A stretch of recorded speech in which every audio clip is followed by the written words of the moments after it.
evening. This is the 18 WJTS News. I'm Charlotte Olson. During last night's Common Council meeting in Huntingburg board members heard updates on the community's continuing stellar projects. Also last night at the meeting, they renewed a lease agreement with a local co-working location.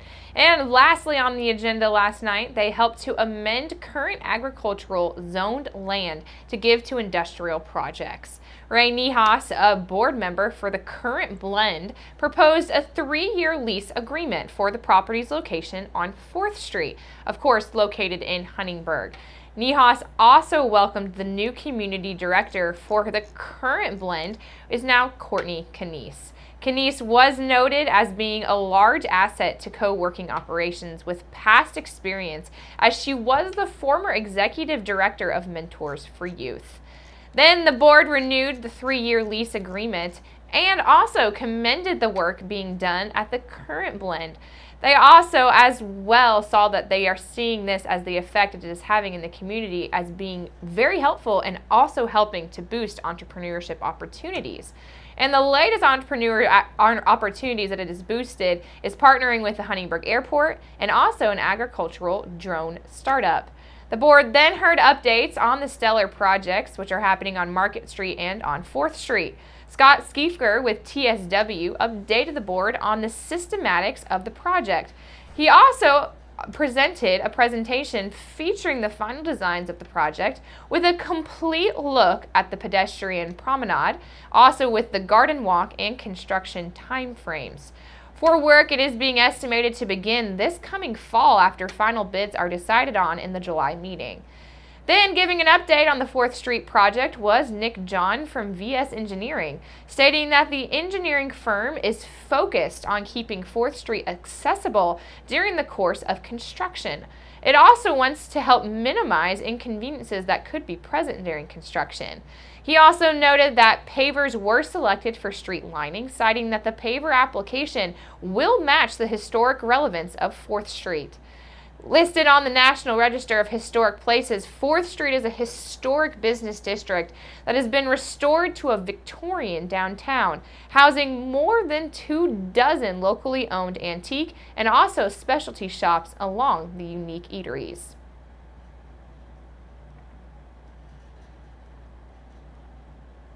The Jasper Police Department responded to the report of an intoxicated employee at a local restaurant yesterday.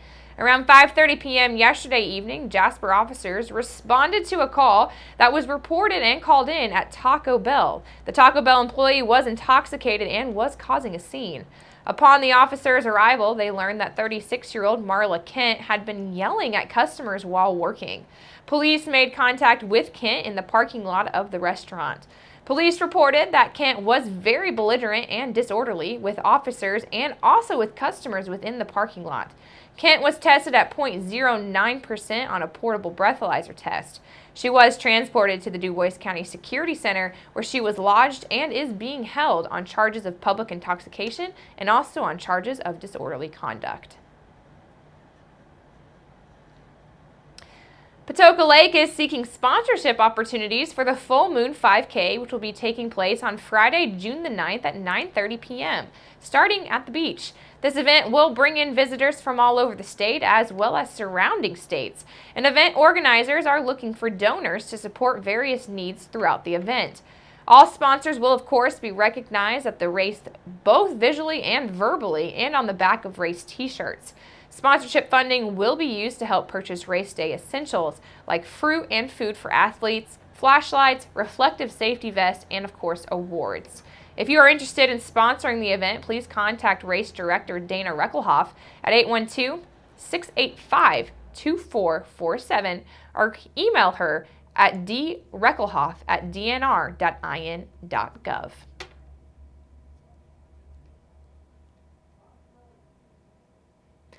To bring more awareness to cardiovascular diseases, Jasper's Memorial Hospital and Healthcare Center is sponsoring a combination peripheral artery disease, abdominal aortic aneurysm, and stroke screening happening on Thursday, April the 20th and Wednesday, May the 10th from 8 a.m. until 3:45 p.m. at Memorial Hospital and Healthcare Center.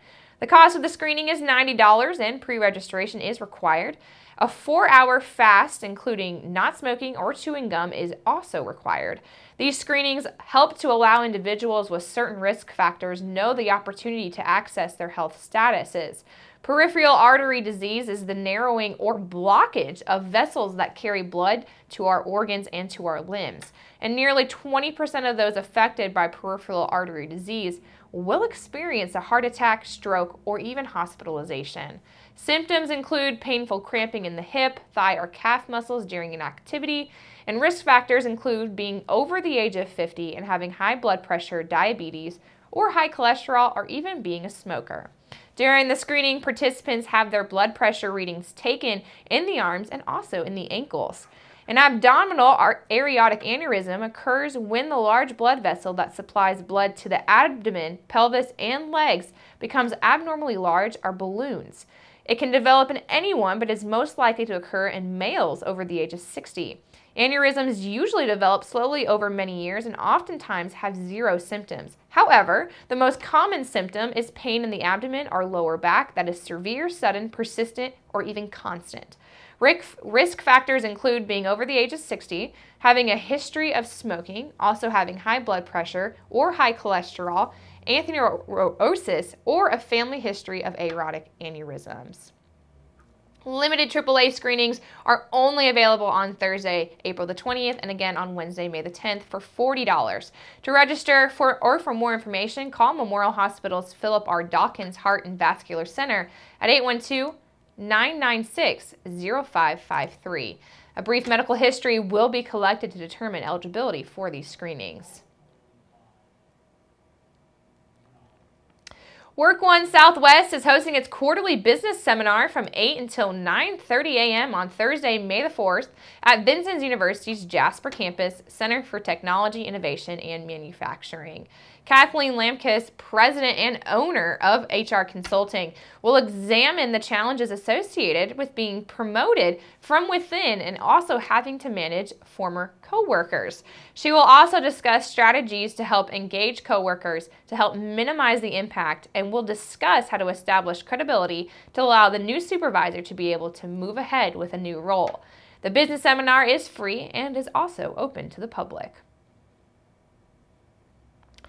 Eligible blood donors of all blood types are encouraged to give blood through the American Red Cross this spring to help ensure a sufficient supply for hospital patients. Donated blood is perishable and must constantly be replenished to keep up with hospital patient needs. Red blood cells are the blood component most frequently transfused by hospitals and must be used within 42 days of donation. Whole blood can be donated every 56 days and up to 6 times a year, and power red donations may be made every 112 days or up to 3 times a year. Upcoming blood donation opportunities locally include the Ferdinand American Legion Hall, which is along Main Street, and they're giving their drive on Monday, April the 17th from 2 until 7. Another location is the Davies Community Hospital at 1314 East Walnut Street in Washington, and theirs will be happening on Tuesday, April the 18th from 8:30 a.m. until 1:30 p.m. Another location is Cathedral Healthcare Center at 520 West 9th Street in Jasper. Theirs is also on April the 19th from 2 until 7. The Jasper Walmart will be holding a blood drive on Friday, April the 21st from 11 a.m. until 3 p.m. The Jasper Moose Lodge at 2507 Newton Street will be having theirs on Monday, April the 24th from 1 until 7 p.m. The St. Petersburg United Church of Christ in DuBois will have theirs on Sunday, April the 30th from 8 a.m. until noon. Make sure that you make an appointment to donate blood by downloading the free Red Cross Blood Donor app, or visit redcrossblood.org or call 1-800-RED-CROSS. And make sure you keep it right here, because up next we'll take a look at your weather summary.